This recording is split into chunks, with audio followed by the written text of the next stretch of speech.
마태복음 1장 1절, 17절 이렇게 보도록 하겠습니다. 두 절이니까 같이 한번 읽어볼까요? 시작. 아브라함과 다윗의 자손 예수 그리스도의 계보라. 아멘. 17절 마태복음 1장 17절 시작. 그런즉 모든 대수가 아브라함으로부터 다윗까지 14대요 다윗부터 바벨론으로 사로잡혀 갈 때까지 14대요 바벨론으로 사로잡혀 간 후부터 그리스도까지 14대더라. 아멘. 성도 여러분, 혹시 그 반지의 제왕이라는 영화 아시나요? 혹시 보신 분 한번 손 들어주시겠습니까? 네, 네, 반지의 제왕. 네. 그 반지의 제왕 보면요, 1, 2, 3로 되어 있습니다. 그 반지의 제왕 하면은 이렇게 못 떠오르세요? 이게 프로도라고 하는 그 반지, 절대 반지를 이제 가지고 모리아산을 지나서 용암에 반지 절대 반지를 떨어뜨리면서 사명이 끝나잖아요. 절대 반지가 이렇게 녹여지게 되면서 사명을 다하는 이 프로도라고 하는 작은 인물이 나오죠. 제가 그 참고하시기 위해서 카톡방에 그 반지의 제왕 올려놨어요. 한번 보시면은 그 프로도라는 인물이 맨 그 위에 있죠. 맨 위에 이렇게 아주 핸섬한 얼굴, 흰색 백발 인물이 간달프인데요. 간달프 옆에 프로도가 있습니다. 프로도가 아마 많이 컸을 거예요, 그죠? 프로도라는 인물이 첫 번째 그 반지 원정대 1편의 주인공이죠. 결국엔 3편에서 그 절대 반지를 깨뜨리게 됩니다.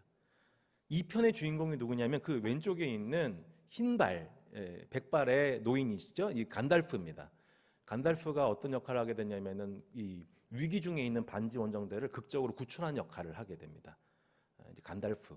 세 번째 인물이 누구냐면은 그 간달프 아래에 나와 있는 아라곤이라고 하는 잘생긴 그 서양 예수님 같은, 그죠? 이 간달프 아래에 있는 아라곤이라는 사람이 3편 왕의 귀환의 주인공입니다. 자, 제가 이걸 왜 굳이 이렇게 영화를 설명드리고 있냐면은 이 1편과 2편과 3편에 나와 있는 이 첫 번째 프로도, 두 번째 간달프, 세 번째 이 아라곤이라는 인물이 누구를 예표하고 있는 인물이냐면 예수님입니다. 이해가 되세요, 여러분? 여러분, 우리가 지금 예수님의 삼중직분을 얘기하고 있잖아요. 예수님의 삼중직이 여러분 무엇입니까? 첫 번째 제사장, 두 번째 선지자, 그 다음에 왕입니다. 정말 얼마나 행복한지 모르겠습니다. 너무 대답을 잘하시네. 근데 그 제사장의 역할이 뭐예요? 죄를 담당하는 자이죠. 죄를 담당하는 자.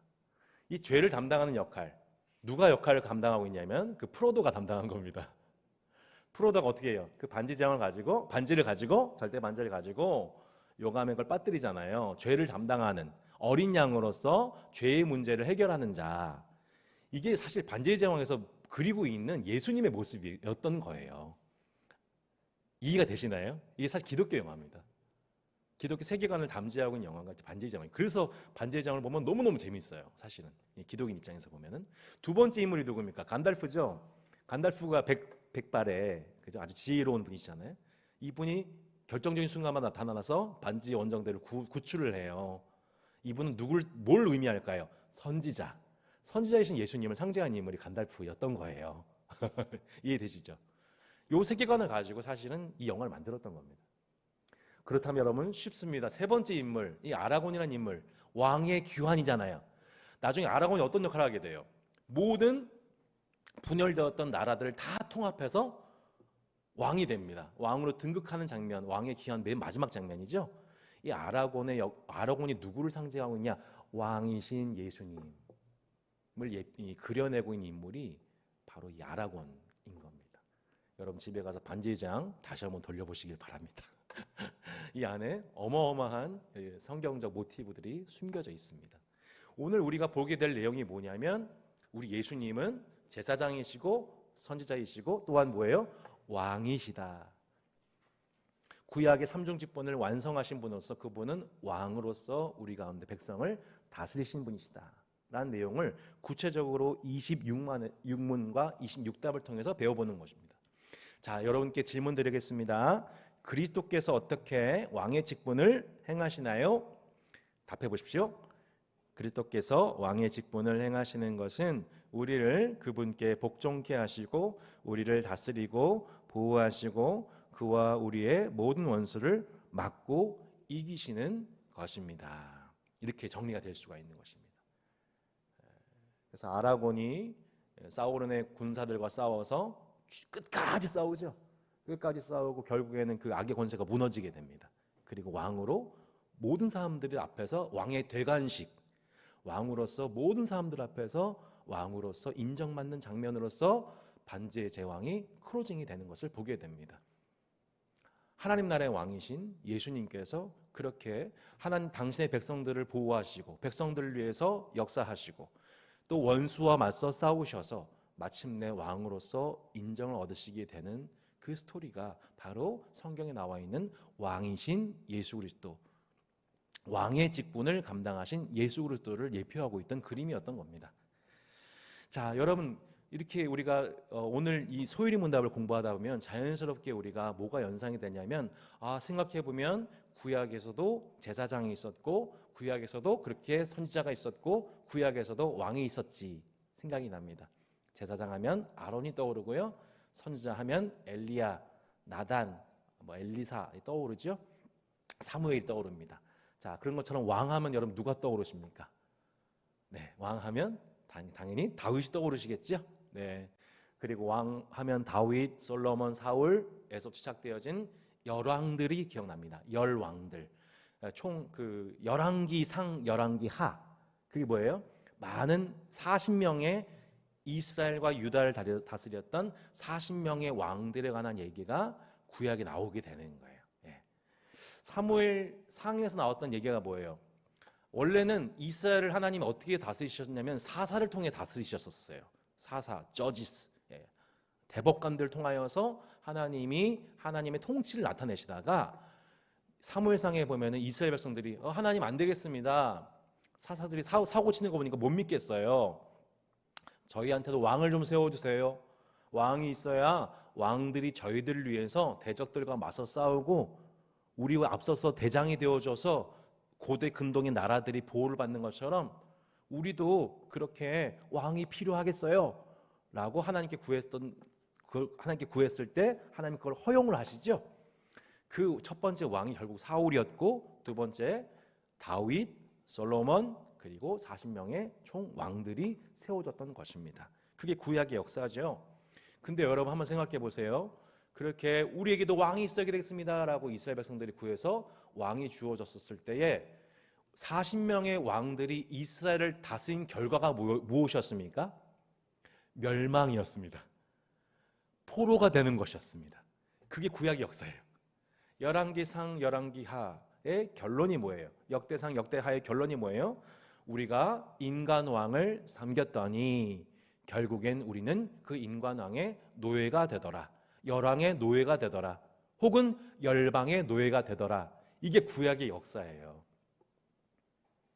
그러니까 뭐가 드러나고 있는 것입니까? 진정한 왕은 인간이 될 수가 없구나 라는 것을 구약의 시기를 통해서 깨달았던 거죠. 여러분, 하나님이 우리 삶 속에서 기도응답을 해주십니다. 믿으시죠? 기도응답을 해주세요. 근데 기도응답을 해주시는 것이 더 무서운 경우가 있습니다. 우리가 왕을 구했더니 왕이 우리를 다스려요. 근데 결국 그 왕의 다스림 속에서 우리가 어떻게 되는 거예요? 오히려 우리가 포로가 됩니다. 그것의 노예가 됩니다. 그러니까 진정으로 내가 구해야 될 것은 하나님, 당신이 나의 왕이세요. 당신으로 enough, 충분합니다. 우리는 하나님의 통치를 구합니다. 먼저 그 나라와 그 의를 구합니다. 우리가 어떤 시대를 살아가고 있던 어떤 정치 체제를 경험하고 있든지 여러분, 그리스도인 하나님의 사람은 왕이신 하나님의 통치를 구하는 사람들인 줄로 믿습니다. 진정한 왕은 하나님밖에 없다는 것을 고백하는 사람들인 줄로 믿습니다. 그런데 우리가 그리스도인들도 때로는 그 인간 왕을 세워달라고 구했던 이스라엘과도 같이 하나님 앞에서 엉뚱한 것을 구하기도 해요. 때로 하나님 것을 허용하기도 하셔요. 그것을 기뻐하셔서가 아니라 우리로 경험하게 하시는 거예요. 인생으로 하여금. 진짜 왕은 하나님밖에 없구나. 돈이 내 삶을 다스릴 수가 없고, 자녀가 내 삶을 축복해 줄 수 없고, 보장해 줄 수 없고, 세상의 그 어떤 권세도 나를 다스린다고 해서 그것이 나한테 진짜 축복이 되는 것이 아니구나라는 것을 깨닫는 시간으로서 구약의 이스라엘 백성들은 그 기간을 경험했던 겁니다. 여러분, 왜 열왕이 40명이었을까요? 40명. 이 40이라는 숫자는 의미가 있습니다. 이스라엘 백성들이 광야에서 방황했던 시간이 몇 년이었어요? 40년이었습니다. 40년. 40명의 왕들이 자기를 다스렸더니 어떻게 됐어요? 이스라엘 쑥대밭이 된 거예요. 우리가 구한 대로 하나님 응답해 주신 것이 축복이 아닙니다.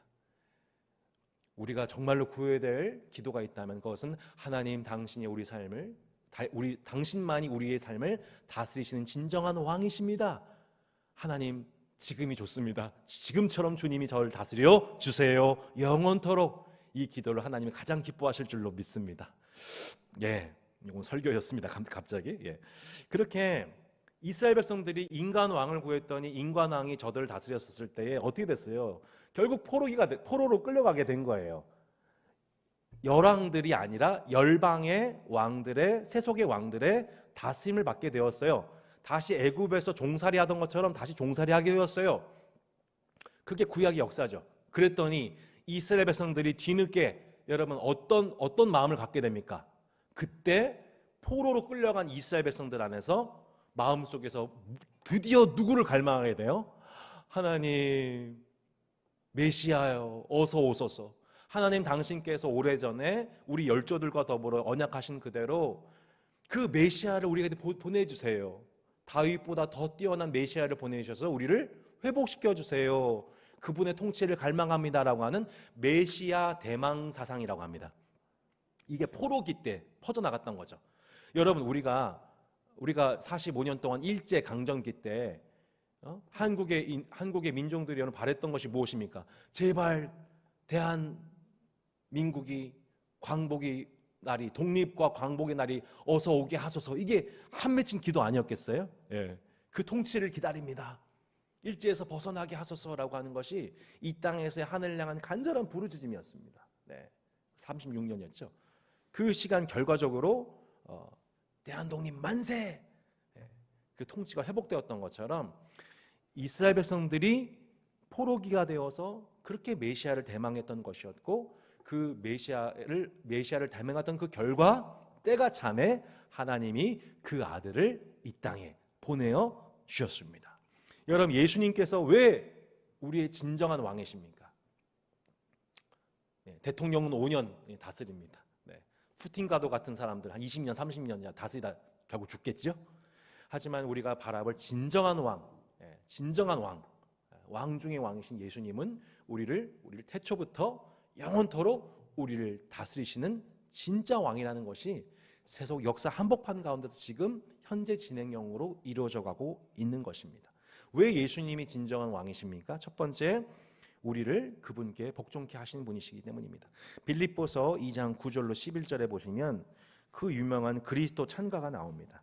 사도 바울이 예수님을 찬미한 노래가 로마서 8장과 빌립보서 2장에 나오는데, 예수님이 어떤 부분을 찬미하고 있냐면 겸손하신 예수님을 찬미하면서 그 겸손하신 예수님이 마침내 어떻게 왕으로서 영광을 얻으신지 빌립보서 2장 9절로 11절에 보면 이렇게 나옵니다. 같이 한번 읽어볼까요? 이러므로 하나님이 그를 지극히 높여, 신약성경 320페이지쯤에 있습니다. 320페이지쯤에 있습니다. 다시 한번 읽어보겠습니다. 이러므로 하나님이 그를 지극히 높여 모든 이름 위에 뛰어난 이름을 주사 하늘에 있는 자들과 땅에 있는 자들과 땅 아래에 있는 자들로 모든 무릎을 예수 이름에 꿇게 하시고 모든 입으로 예수 그리스도를 주라 시인하여 하나님 아버지께 영광을 돌리게 하셨느니라. 아멘. 우리 예수님께서 하나님이신 그분이 가장 비천한 인간의 몸, 종의 형체를 가져서 대신 인간보다 더 낮은 형체의 모습으로서 십자가에서 대신 죽으셨습니다. 그런 그를 하나님이 높이셔서 그를 모든 이름 위에 뛰어난 이름을 주시고 하늘에 있는 자나 땅에 있는 자나 땅 아래에 있는 자들로 모든 무릎을 예수 이름에 꿇게 하시고, 또한 모든 입으로 예수 그리스도를 주라, 황제라. 주님은 오는 모든 세대에, 이전과 지금과 이후의 모든 세대의 진정한 황제이십니다. 주님이 진짜 카이사르이십니다라고 영광을 받게 하셨다라고 나와 있죠. 그래서 우리는 자발적으로 우리에게 하나님께 복종하신 그분께 우리가 자발적으로 그분께 순종하도록 하나님이 역사하셨다고 말씀하고 있습니다. 그래서 주님이 진짜 왕이신 겁니다. 세상 왕은 우리를 힘으로, 폭력으로, 권력으로 다스리려고 하는데 하나님 나라의 왕이신 예수님은 우리를 사랑으로, 섬김으로 다스리심으로써 자발적인 복종을, 자발적인 순종을 통해, 사랑을 통해 또한 영광을 받으시길 기뻐하시는 진짜 왕의 모습을 나타내셨던 것입니다. 두 번째, 우리 예수님은 우리를 다스리시고 또한 보호하십니다. 마태복음 한번 보실까요? 신약 성경에 보면 마태복음 8장 23절로 27절의 말씀에 이렇게 나와 있습니다. 마태복음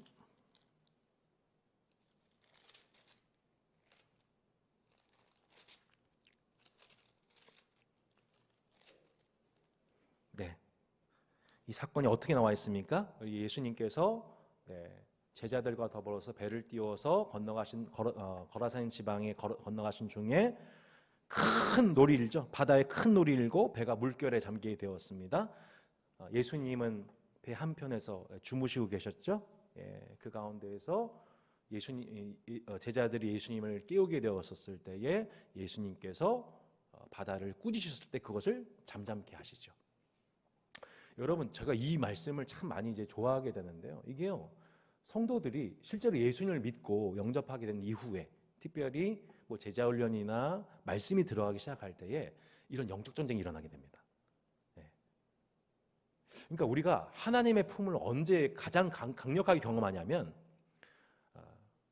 마치 하나님이 주무시고 계신 것처럼, 하나님이 내 기도는 듣지 않으신 것처럼 내 상황이 힘겨워졌을 때, 갑자기 어려움이 닥쳐올 때, 그때 비로소 성도가 하나님의 얼굴을 구하고 예수님을 흔들어 막 깨웁니다. 그리고 그 상황을 제압하시는, 원수를 잠잠케 하시는 예수님의 능력을 경험할 때, 그때 가장 주님의 큰 안식과 평안을 경험하게 됩니다.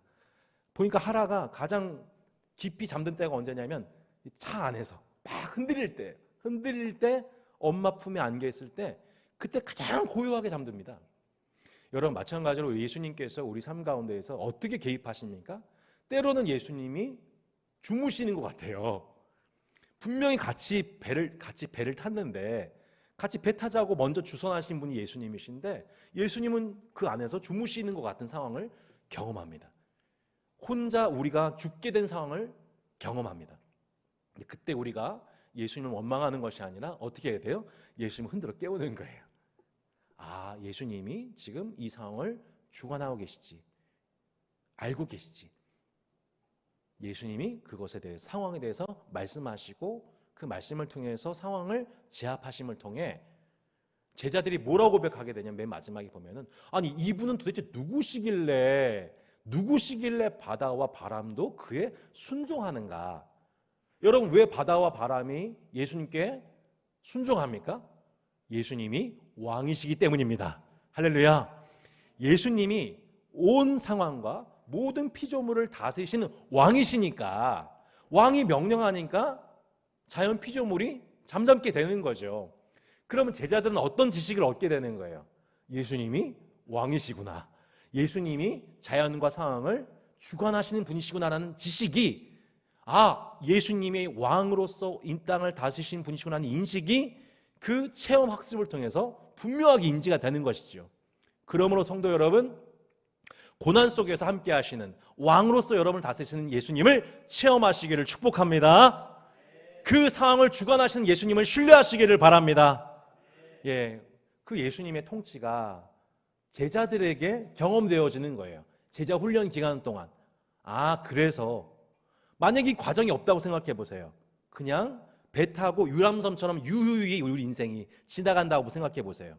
물론 그럼 편하겠죠. 내 인생이 그냥 유람선인 것처럼 아무 문제 없이 그냥 유유히, 그냥 한강 보고 두물머리 보고 이렇게 다 보면서 유유히 아무 거침없이 그냥 내 인생이 흘러갔으면 좋겠다. 그러면 물론 편할 수는 있겠죠. 하지만 우리가 그 배에 탄 목적, 예수님을 모신 목적은 이루지 못합니다. 예수님을 알지는 못해요. 예수님이 어떻게 바다와 풍랑을 잠잠케 하시고 예수님이 죽게 된 내 상황을 어떻게 회복하시는지는 경험하지 못해요. 예수님이 모든 만물을 주관하시는 왕이시라는 것은 경험하지 못해요.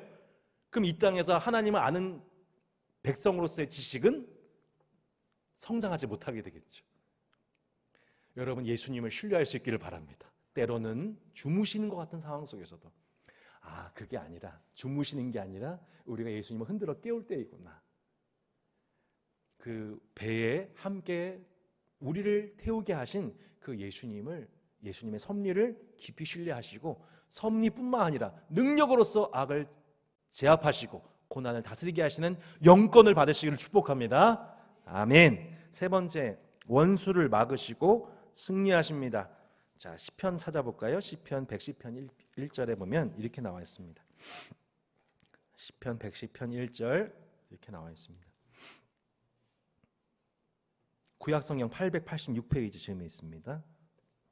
네, 같이 한번 읽어보겠습니다. 시작. 여호와께서 내 주에게 말씀하시기를 내가 내 원수들로 내 발판이 되게 하기까지 너는 내 오른쪽에 앉아 있으라 하셨도다. 아멘. 자, 시편 110편은 어렵지만 정말 중요한 말씀입니다. 여러분 나중에도 시편 110편 말씀은 계속 곱씹고 또 곱씹으십시오. 이 안에 하나님 나라가 7절 이 짧은 구절 안에 총체적인 신구약의 복음이 담겨져 있어요. 여호와께서 내 주에게 말씀하시기를, 여기서 내 주는 누구냐면 다윗이 바라보고 있는 내 주 예수님이십니다. 여호와께서 내 주에게 말씀하시기를 내가 내 원수들로 내 발판이 되게 하기까지 너는 내 오른쪽에 앉아 있으라 하셨도다. 내가 내 원수들로 내 발판이 되게 하기까지. 자, 원수가 발판이 된다는 뜻이 무엇일까요? 여러분, 당시 구약 군동에서 전쟁을 합니다. 전쟁을 하게 되었을 때 이게 막 싸워서 승리하게 되면은 한 가지 승리하게 되었을 때 세레모니를 하게 돼요. 그게 뭘까요? 적장을 데려옵니다. 그리고 적장을 무릎을 꿇게 하고 땅에 엎드리게 합니다. 그 적장을 어떻게 할까요? 발로 밟습니다. 머리를. 이게 뭐예요? 내가 너에게 승리했다, 너는 패배했다라고 하는 승리 세레모니입니다. 발판이 됐다는 뜻이 바로 그 뜻인 겁니다. 여러분, 예수님께서 사탄의 머리를 밟으셨습니다.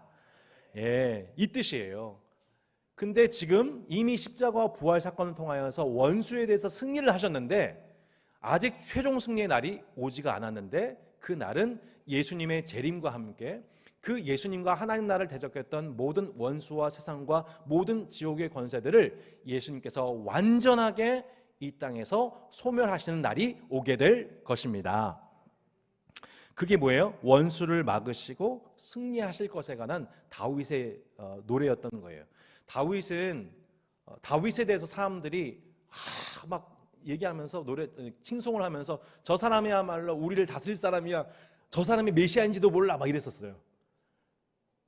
저 사람이 성경에서 얘기했던 메시아인가 봐 하면서 다윗을 찬미했었어요. 근데 다윗은 어때요? 범죄였어요. 간통했어요. 살인했어요. 범죄했어요. 거짓말했어요. 그러니까 다윗이 막 무너졌죠. 그래서 다윗의 그 범죄 이후에 다윗의 시편들을 보면은 대부분 주제가 바뀌게 돼요. 어떤 주제로 바뀌게 돼요? 내 주가 오실 겁니다. 메시아가 오실 겁니다. 이 바뀌어요. 내가 메시아가 아니라 메시아가 오셔서 진짜 이스라엘을 회복하실 것입니다. 나는 범죄자요, 나는 이스라엘을 징계를 당하게 한 인간 왕에 불과합니다. 진짜 왕이, 진짜 메시아가 오실 것입니다. 그 노래가 뭐예요? 시편 110편입니다. 그 메시아가 오셔서 원수를 다스리실 것입니다. 원수를 발판 삼으실 것입니다. 이게 이제 110편의 내용이었던 것이죠.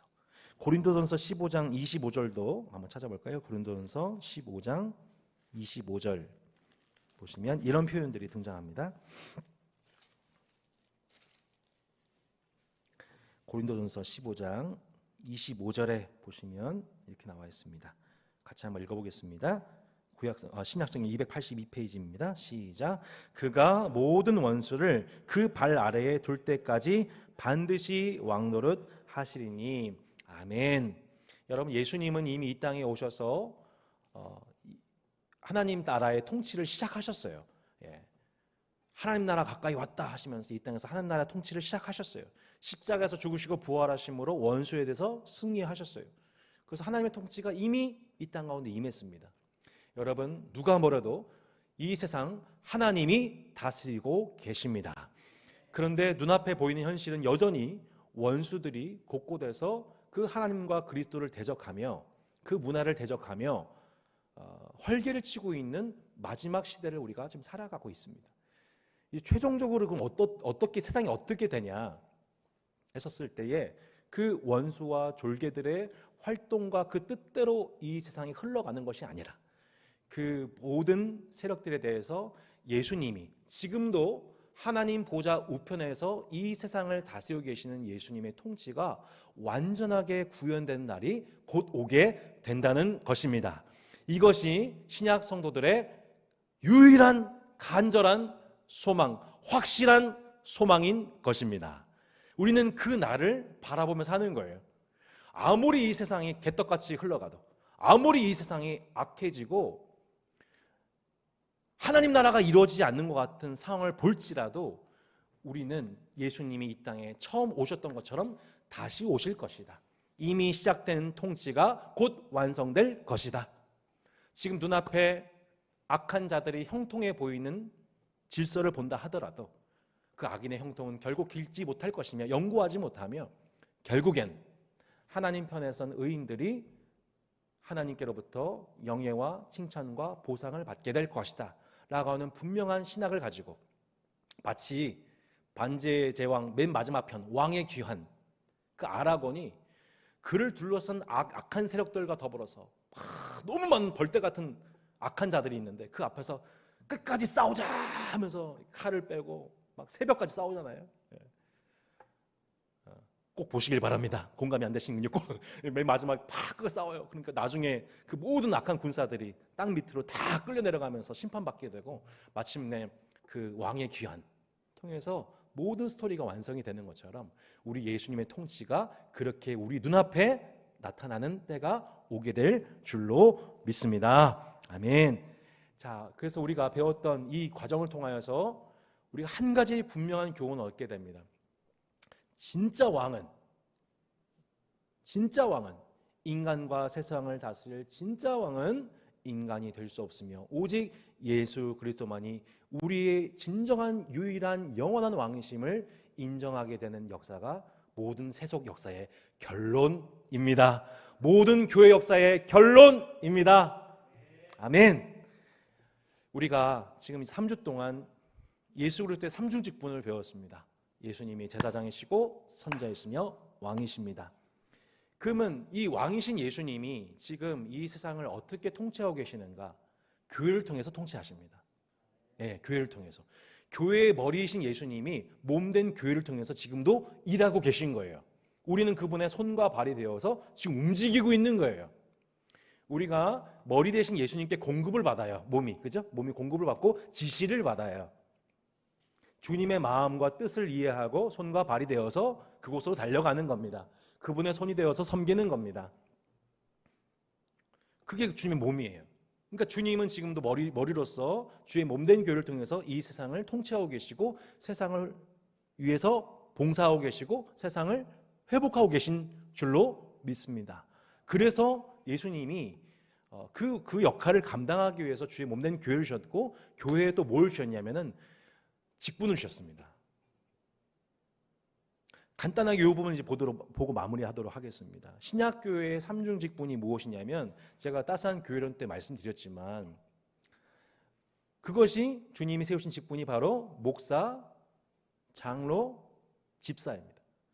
권사는 대한예수교 장로회에서 남성의 지도력에 비하여 여성의 지도력이 너무 약하기 때문에 감리교가 갖고 있던 탁월한 제도였던 그 권사 제도를 대한예수교 장로회에서도 함께 이것을 활용해야 해서 여성의 지도력을 보완하기 위해서 결국에는 이 목사, 장로, 권사, 집사라고 하는 직분을 주심을 통해 주의 몸된 교회가 머리 대신 주님의 뜻에 순종하고 그분의 봉사자로서 섬김을 통해 만물을 회복하는 그 역할을 감당하려고 주님은 주의 몸된 교회와 더불어 직분을 허락하셨다고 말씀하고 있습니다.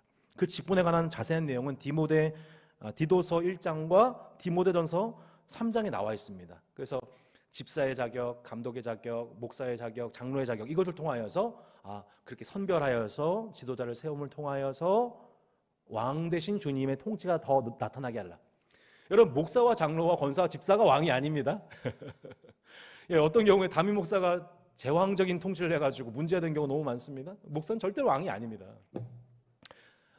장로가 왕이 아닙니다. 예, 우린 뭐예요?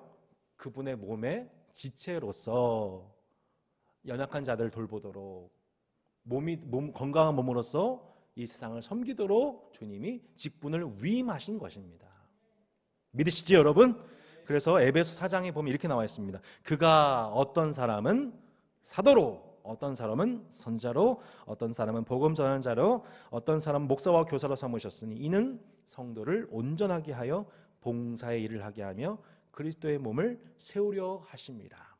성도 여러분, 우리가 지금 갖고 있는 직분은 여러분 교회의 머리이신 예수님이 주신 소중한 직분인 줄로 믿습니다. 사람이 준 게 아니에요. 교회의 머리이신 예수님이 그리스도의 몸을 세우시기 위해서 봉사일을 하게 하시려고 각자에게 은사대로 그 직분을 하나님이, 예수님이 임명하셔서 주신 것인 줄로 믿습니다. 우리는 그 주님 주신 직분을, 그리스도께서 제사장, 왕, 선자의 직분을 감당하셨던 것처럼 우리는 우리에게 주신 각자의 은사에 따라 직분을 통해 머리 대신 주님, 왕이신 주님을 섬기고, 그래서 왕의 통치가 더 왕성하게 이 땅에, 교회에 나타나기를 소망합니다. 우리 함께 기도하고 모임을 마무리하겠습니다.